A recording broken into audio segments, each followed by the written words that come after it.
Assalamu alaikum and welcome back to another episode of Mohsin's Pakistan Perspective, the channel that provides a unique perspective on global affairs from a Pakistani point of view. Today, we will be discussing the recent G20 meeting held in Srinagar, including China's denial of attending the summit, and its implications for the Kashmiri people.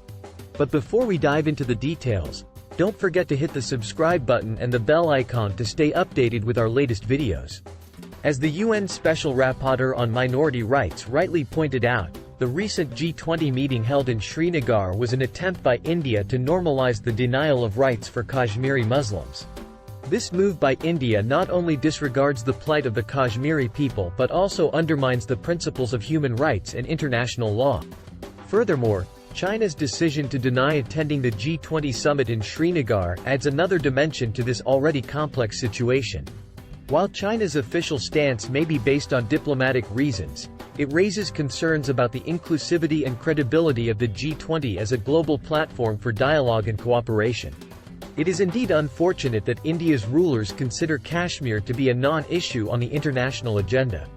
The annexation of the region in 2019 was a clear violation of the rights and aspirations of the Kashmiri people. However, by hosting the G20 meeting in Srinagar, India sought to project a false image of normalcy and divert attention from the ongoing human rights violations in the region. What makes matters worse is the complicity of some G20 members in this normalization of occupation.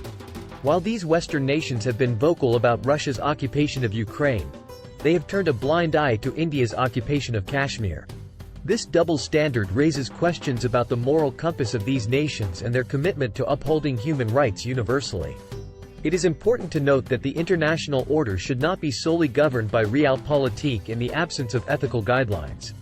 There are global players who are still willing to raise their voice for oppressed peoples around the world. The G20's endorsement of India's actions in Kashmir not only undermines the credibility of this influential group but also fails to address the concerns of the Kashmiri people. The Kashmiri people have been suffering for decades due to the unresolved issue of their self-determination. It is high time that the international community, including the G20, steps up and takes a stand for their rights. The G20, as a forum representing the world's major economies, has a moral responsibility to promote justice, peace, and human rights.